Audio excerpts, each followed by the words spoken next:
Hi everyone, Jess here, and today I'm joined with Carrie Mills from Southwest Airlines. Thank you so much for joining me today. Yeah, thanks for having me. Of course. So firstly, how are we seeing cyber threats evolve, and how do you anticipate them changing in the near future?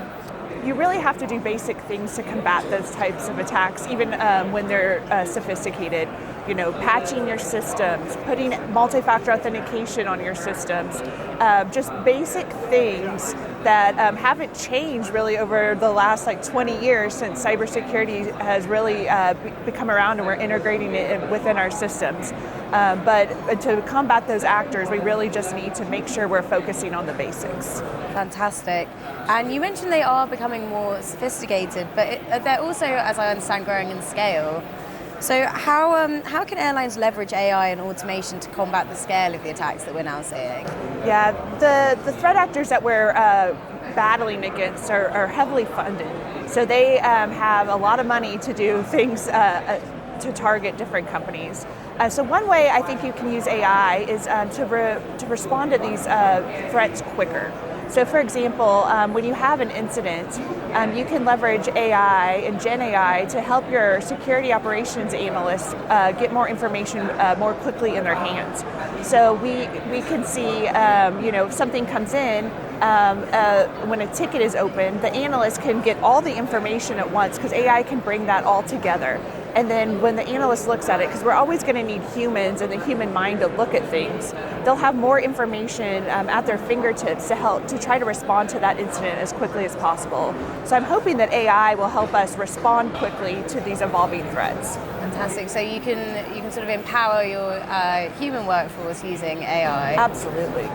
And then as the industry pushes forward with digital transformation, how can collaboration across the stakeholders ensure a collective resilience? Yeah, I think there's two different kinds of communication that needs to take place. Not only do you need to communicate within your company to respond to something through your incident response plan and knowing who all your stakeholders are, but I also think it's important to share within the cyber community. Southwest Airlines is part of the Aviation ISAC, and that is a way that we get information, threat intelligence information, very quickly to help respond to these incidents. It's very relevant to our organization, and we can take that information in and do threat hunts to see if anything that other airlines or companies in the aviation industry are experiencing, to see if we're experiencing them too. That's great. And you have over 15 years of experience in cybersecurity. What are your top 3 pieces of advice for airlines who are looking to future-proof themselves against cybersecurity threats while maintaining the momentum with their digital transformation? Yeah, I think one of it's really stuff we've talked about here.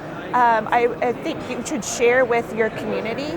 Not only will it help you respond quicker, but you also might be helping someone else out in your community because it takes all of us together to protect the aviation ecosystem. Also, second, have a strong incident response plan. That's how you respond to things. That's how you know who to contact. It's not people you talk to every day. You know, when you have a cyber incident, you might have to call public relations or the legal team or your technology team to help you recover. And the third one is make sure you're doing your cybersecurity basics.